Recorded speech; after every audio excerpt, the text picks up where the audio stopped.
Good morning, students. Today we are taking volume 2, unit 6th lesson, gravitation. Okay, so now we are going to discuss about Kepler's law. Kepler's law of planetary motion. Okay, the Kepler's law are three.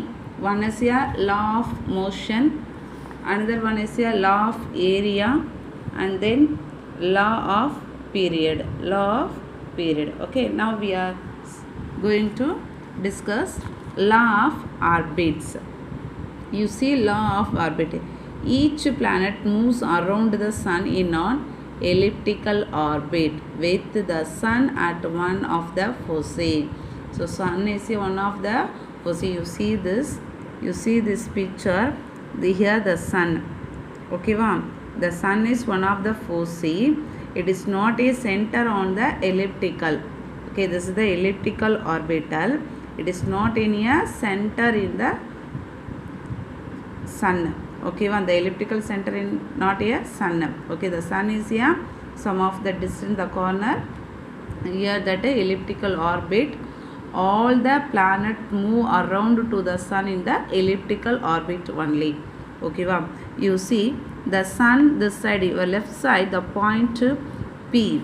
The point P is called perihelion. So you see that the point P. The sun, some of the distance, the sun near the distance, the point P, we are called this area perihelion.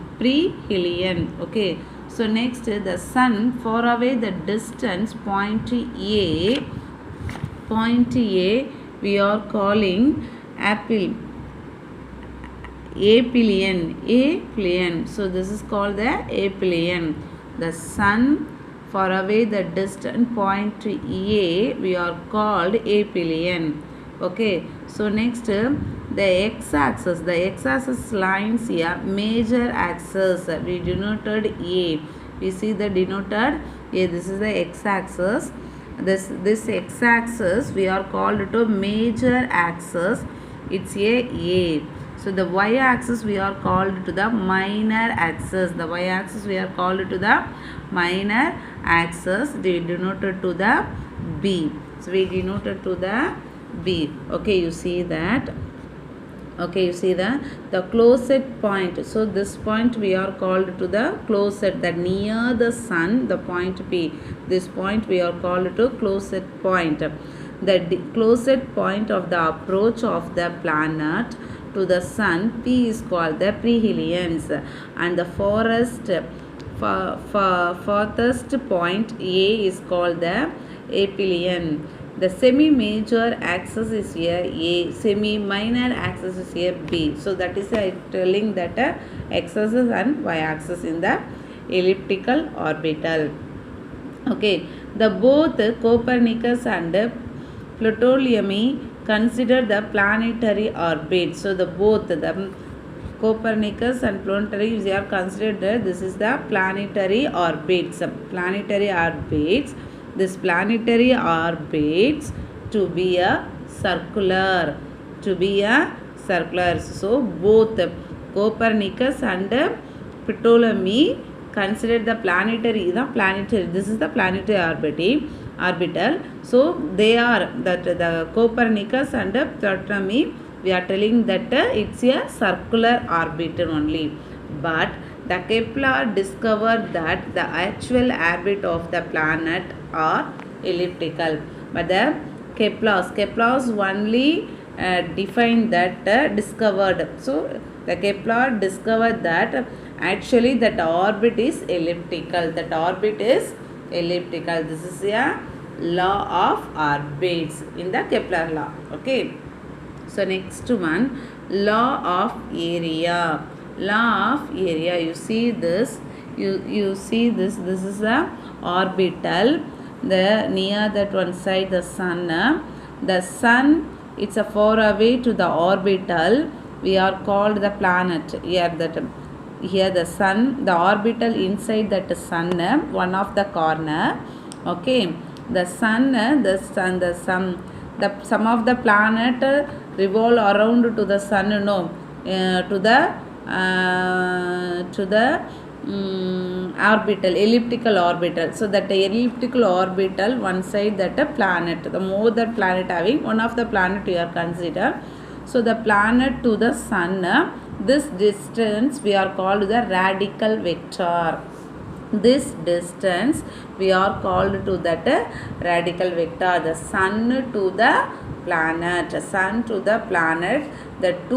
the sun and planet, two between having the distance, we are called to radical vector. You see that the radical vector sweeps equal area is equal interval of the times. This sweeping equal area and equal of the time, but it is not a same. So it is not a same. You see that we explain that the white shade portion is the area del A. So this white shade is we are called to del A swept in the small interval of that time dt. So inga move in the places we are telling to that del A. So it is moving to that what happened, it is that distance it's moving to the interval of the time del t. So it is a del t by a planet around the sun.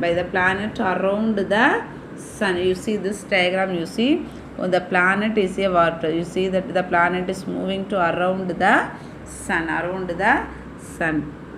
You see that the planet around the sun, since the sun is not the center of the ellipse. The sun is not a center of the ellipse, it's one of the corner. The orbital and the planet revolve around in the elliptical orbit. The planets travel faster when they are near to the sun. When the planet, you see it's a moving, the planet moving near the sun times its came means that times it's a fastly come to near the sun. Okay, near that sun to the sun, and slower when they are farther from. So the long distance it's moving means it's going to slowly moving. Near the sun means it's coming the fastly, then again it's going to the slowly. So to cover equal area in equal interval of time, Kepler discovered the law of area by carefully noting the variation in the speed of planet. This is a law of area. This is the law of area. So second one, you see that third one is a law of period. Third one is a law of period. You see that it's a formula. The square of the time means what? T square. We are taking to denote a time t square. The revolution of a planet around the sun in its elliptical orbit. So revolve around the sun is a elliptical orbit. It is a directly proportional to the cube of semi-major axis. So cube of you see the cube of semi-major axis. This is a semi-major axis. So we are taking to the A. So A cube. Okay. How to we are write the formula? T square directly proportional to A cube. T square directly proportional to the A cube. How to we are change the equation writing? T square by A cube equal constant. So T is a time period of revolution for a planet and A is the semi-major axis. Physically, this law implies that as the distance of the planet from the sun increases, you see that physically this law implies that the distance of the planet from the sun increases. So sun the planet and the distance increases means the time period also increase. But it's not a same. Okay, the time period of the revolution of the planet around the sun along with the semi-major axis. So from the column 4 we can realize that t square by a cube is nearly a constant endorsing the Kepler's third law. The Kepler's third law, it's a very important questions coming to the exam. It's a detailed questions. Okay, they are asking that. Explain the Kepler's law of planetary motion. So this we are given to the sum of that planet today a major axis value and t. Okay, so we are the calculation t square by a cube. This is the one word come. Okay,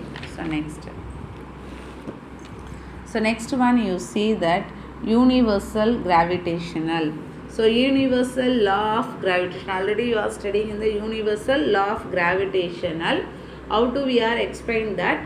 We are using the Newton laws. We are using to the Newton law. So now also we are using to the Newton's law. Even though Kepler's laws were able to explain the planetary motion. Okay, the Kepler's law explained to the planetary motion. How to that orbitals orbit the planet moving to the orbitals. Okay, revolve around the sun. Okay, so you see that the failed they explain the force responsible for it. It was the Isaac Newton's who analyzed the Kepler's law, Galileo observation and deduced the law of gravitation. The Newton's law of gravitation states that the particle of the mass m1 attract any other particle mass m2. In the universal with an attractive force, the strength of the force of the attraction was found to be directly proportional to the product their masses and inversely proportional to the square of the distance between them mathematical form. You see that Newton's we are taking to the two masses object. First masses attract to that second masses. Okay, the first masses attract to the second masses. After what happened, the second masses moving to near that first masses. Okay, wow. So that one they are given that. So how to we are given that statement when the strength of force of attraction of the was the found to be a directly proportional. How do we are calculate? Directly proportional. You see this diagram. This is we are taking to M1 and M2 object. M1 and M2 object. Okay, M1 one object, M2 is a one object. The M1 attract to the M2. So this is a moving to this side. So first you see that M1 and M2 between the distance we are calculate the R. M1 and M2 between the distance we are calculate to the R. Okay, M2 we are M2 applying to some of the force we are called the effector. So R some of the force acting it's called to the R cap. It's a universal vector. It's a what that is vector unit. Okay, wow. So you see that so how to that the mass directly proportional to the product of the masses and inversely proportional to square of the distance, that is a R square. Okay, ma'am. So how do we write effector equivalent to Gm1 M2 by R squared. So next R cap. Okay, ma'am. Suppose so now we are R cap. R cap is the unit vector from M1 towards the M2 as shown in the figure 6.3. The G is the gravitational constant that has the value of, already you know that 6.626 into 10 to the power of minus 11 Newton meter squared by kilogram squared. And R is the distance between the two masses. Already I told you M1 M2 it's in between of the distance here R. So F is a vector denoted the gravitational force experienced by the M2 due to M1. Here the negative sign indicates, so negative sign you see that it's here coming to backward force. So we are put the negative sign. Okay, so that they analyze the attractive the nature and direction of the force in the along line joining the two masses. So you see that in the Cartesian coordinate the squares of the distance exposed as the r squared. R squared equal to x squared plus y squared plus z squared. It's a coordinates. Okay. So next. So okay. Thank you. Tomorrow we will see that next chapter. Okay. Thank you, children.